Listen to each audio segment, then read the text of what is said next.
আসসালামু আলাইকুম দর্শক, ওয়েলকাম জানাচ্ছি পারুল ফুড কিচেনে আর একটা নতুন রেসিপি দেখার জন্য। আজকে আমি শেয়ার করতেছি মজাদার একটা রেসিপি। এই রেসিপি যদি একবার আপনারা ট্রাই করেন তাহলে দারুণ লাগবে খেতে। আমি আজকে গরুর মাংস দিয়ে মিষ্টি কুমড়া রান্নার রেসিপি শেয়ার করতে চলেছি। কালারটা কিন্তু মাশাআল্লাহ হয়েছে। চলেন তাহলে দেখে আসি এই মিষ্টি কুমড়া দিয়ে আমি গরুর মাংস কিভাবে রান্না করেছি তার প্রস্তুত প্রণালী। আমি প্রথমে গরুর মাংস নিয়েছি এখানে হাফ কেজির মতো। হাড় চর্বি মাংস মিক্সড করে নিয়েছি। আমি আমার পরিমাণ মতো নিয়েছি, আপনারা আপনাদের পরিমাণ মতো নিয়ে নেবেন। এখন ভালোভাবে পরিষ্কার করে নিয়েছি। নেওয়ার পর আমি এখানে অ্যাড করে দিলাম পেঁয়াজ কুচানো। তারপরে এখানে আমি কাঁচামরিচ অ্যাড করে দিলাম, অল্প কয়েকটা কাঁচামরিচ অ্যাড করে দিলাম। তারপরে এখানে হাফ চামচ আদা বাটা, হাফ চামচ রসুন বাটা অ্যাড করে দিলাম। তারপরে এখানে অ্যাড করে দিব স্বাদ মতো লবণ।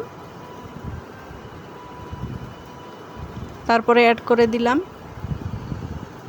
হাফ চামচ হলুদ গুঁড়ো এবং 1 চামচ হচ্ছে লাল মরিচের গুঁড়ো, আর হাফ চামচ দিলাম জিরার গুঁড়ো। ধনিয়ার গুঁড়া দিলাম হাফ চামচ, আর হাফ চামচের একটু বেশি দিয়ে দিলাম গরম মশলার গুঁড়া। এখন এখানে সয়াবিন তেল অ্যাড করে দিলাম। আমি মাংসটাকে মাখিয়ে রান্না করতেছি। আপনারা যদি চান তাহলে পেঁয়াজ রসুন সব কিছু ভুনিয়েও মাংসটা রান্না করতে পারেন, তবে এভাবে রান্না করলে খেতে দারুণ হয় এবং ঝটপট হয়ে যায়। আমি আজকে তাড়াতাড়ি রান্নাটা করে নেব। এখন আমি এখানে সব উপকরণ সুন্দরভাবে মাংসের সাথে মেখে চেখে নিচ্ছি। নেওয়ার পর এখানে আমি পানি অ্যাড করে দিব। বেশি পানি অ্যাড করব না, কারণ মাংসটা থেকে পানি বের হবে। হাত ধোয়ার মতো একটু পানি অ্যাড করে দিব। 1 কাপের মতো পানি এখানে অ্যাড করে দিব। দেওয়ার পর এখন আমি মাংসটাকে ঢাকনা দিয়ে কুক করে নিব। আপনারা চাইলে মাংসটা প্রেসার কুকারেও রান্না করে নিতে পারেন আগে, তাহলে কিন্তু আরও ঝটপট এবং তাড়াতাড়ি হবে। দেখেন মাংসটা কিন্তু আমার পানি শুকিয়ে এসেছে। দেখেন যে পানিটা বের হয়েছিল সে পানিটা শুকিয়ে গেছে, যেটা দিয়েছিলাম সেটাও কিন্তু শুকিয়ে গেছে। এখন নেড়ে চেড়ে নিচ্ছি। এখনই কিন্তু মাশাআল্লাহ কালারটা অনেক সুন্দর এসেছে, তাই না বন্ধুরা? এখন মাংসটাকে একটু কষিয়ে নিচ্ছি। গরুর মাংস যেহেতু সিদ্ধ হতে একটু সময় লাগে, এজন্য আমি আগেই মাংসটাকে ভালোভাবে কষিয়ে নিচ্ছি। এভাবে একটু কষিয়ে মাংসটা নিচ্ছি। নেওয়ার পর আমি এখানে আগে থেকে যে মিষ্টি কুমড়ো সুন্দরভাবে পরিষ্কার করে ধুয়ে রেখেছিলাম সেটা এখন অ্যাড করে দেব। মিষ্টি কুমড়োগুলোকে আমি ঠুম ঠুম করে কেটে নিয়েছিলাম, এখন সেগুলো এখানে অ্যাড করে দিচ্ছি।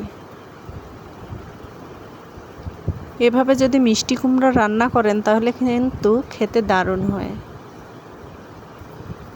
আপনারা একবার ট্রাই করতে পারেন। আমি কিন্তু মিষ্টি কুমড়াগুলো এরকম ঠুম ঠুম আকারেই রাখবো। এভাবে খেতে কিন্তু দারুণ লাগে। তো এখন মাংসের সাথে আমি মিষ্টি কুমড়াটা সুন্দরভাবে মিক্সড করে নিচ্ছি।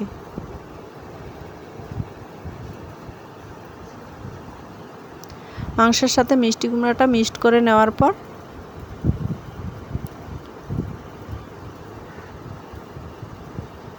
আমি এখানে অল্প পরিমাণ পানি অ্যাড করে দিব, দিয়ে এটাকে কুক করে নেব। মিষ্টি কুমড়া সিদ্ধ হতে কিন্তু কত বেশি সময় লাগে না। আমি এখানে অল্প পরিমাণ পানি অ্যাড করব।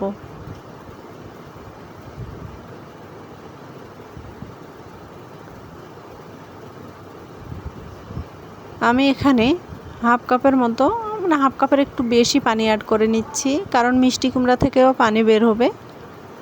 আর মিষ্টি কুমড়া যেহেতু পানি কম লাগে, সিদ্ধ হতে কম পানি লাগে, এজন্য আমি কম পানি অ্যাড করে নিলাম। দেখেন 5 মিনিট আমি কুক করে নিয়েছি, পানিটা শুকিয়ে এসেছে। এখন একটু হালকাভাবে নেড়ে নিব। এভাবে নেড়ে চেড়ে কষিয়ে নিচ্ছি। মিষ্টি কুমড়াটা কিন্তু সিদ্ধ হয়ে গেছে। তারপরে একটু এভাবে কষিয়ে নিচ্ছি। কিছুক্ষণ একটু কষিয়ে নেওয়ার পর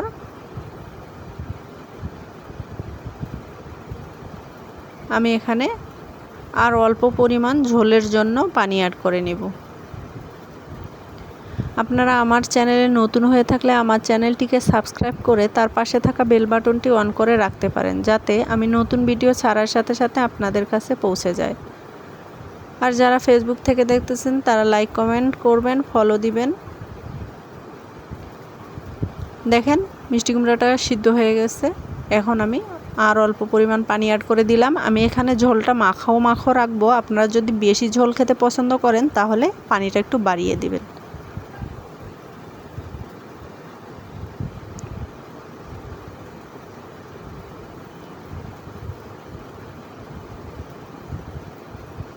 আমি কিন্তু এখানে মিষ্টি কুমড়া অ্যাড করার পর অল্প পরিমাণ লবণ দিয়েছিলাম, সেটা স্কিপ হয়ে গেছে।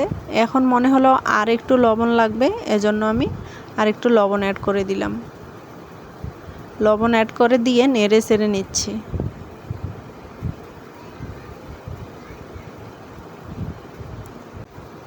আমার এই সিম্পল রেসিপিগুলো যদি আপনাদের ভালো লেগে থাকে তাহলে লাইক কমেন্ট শেয়ার করবেন প্লিজ।